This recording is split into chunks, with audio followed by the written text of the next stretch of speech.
Salut à tous et bienvenue sur le travail de l'ombre. Après ce OM Lille, j'aurais pu vous parler de Kostas Mitroglou qui confirme son état de forme.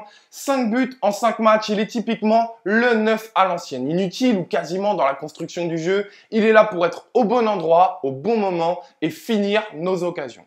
Ou j'aurais pu vous parler du geste de Dimitri Payet qui offre son pénalty à Florian Thauvin. Alors coup de com' parfaitement orchestré ou véritable générosité, à vrai dire peu importe, ça montre l'intelligence et l'état d'esprit qu'il y a dans ce groupe.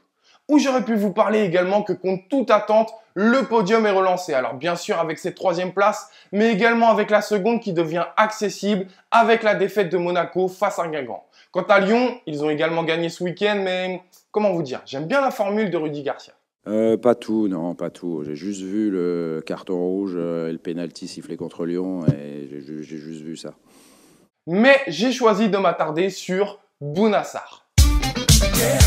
Alors vous le savez, pour les plus fidèles d'entre vous, j'ai déjà fait un focus sur Bouna Sarr cette saison après le match face à Saint-Etienne. Et je trouvais très intéressant de renouveler l'expérience sur ce match face à Lille pour voir s'il avait progressé ou non et surtout pour voir s'il avait gommé ces fameuses erreurs défensives que j'avais soulignées lors de mon analyse. Alors, en premier lieu, évidemment, je ne vous apprends rien, son apport offensif est la grande force de Bouna Sarr. Percussion et vitesse amènent du déséquilibre et du danger chez l'adversaire.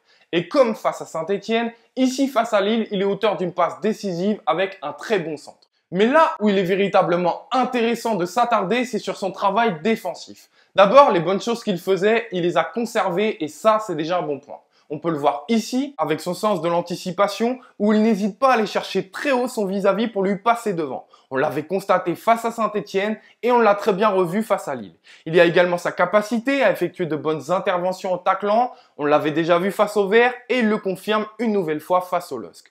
Et il y a cette solidité dans les 1 contre 1 qu'il nous avait montré face à Amouma et qu'il confirme ici face à Mendy. Bref, vous l'avez compris, le positif, il l'a parfaitement conservé.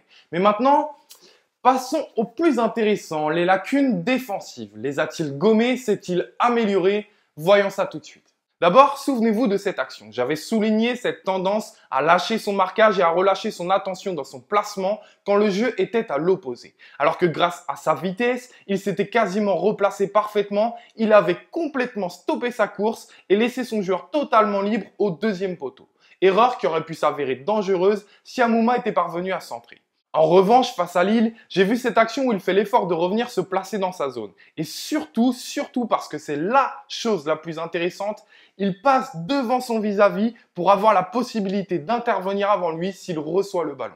Voilà un vrai changement, voilà une vraie amélioration. Allez, continuons sur cette lancée plaisante avec un 2e exemple. Cette fois-ci, j'ai pris des images du match face à Toulouse et de ce but encaissé où, rappelez-vous, l'attitude de Sakai en fait le principal fautif. Mais lors d'une de mes analyses, je vous avais montré également que Bouna Sarr avait sa part de responsabilité. Parce que si on regarde bien, il a la possibilité d'intervenir là. À ce moment-là, Imbula pousse trop loin son ballon. Notre latéral doit avoir l'intelligence de lâcher son marquage à ce moment de l'action pour venir vite resserrer sur le porteur du ballon. D'autant plus lorsqu'il a cette possibilité d'intervenir comme ici. Maintenant, voyons face à Lille cette action.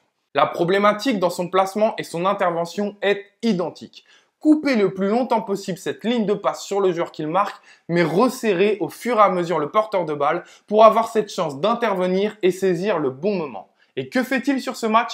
Exactement ce qu'il faut. Le choix parfait, le timing parfait, l'intervention parfaite.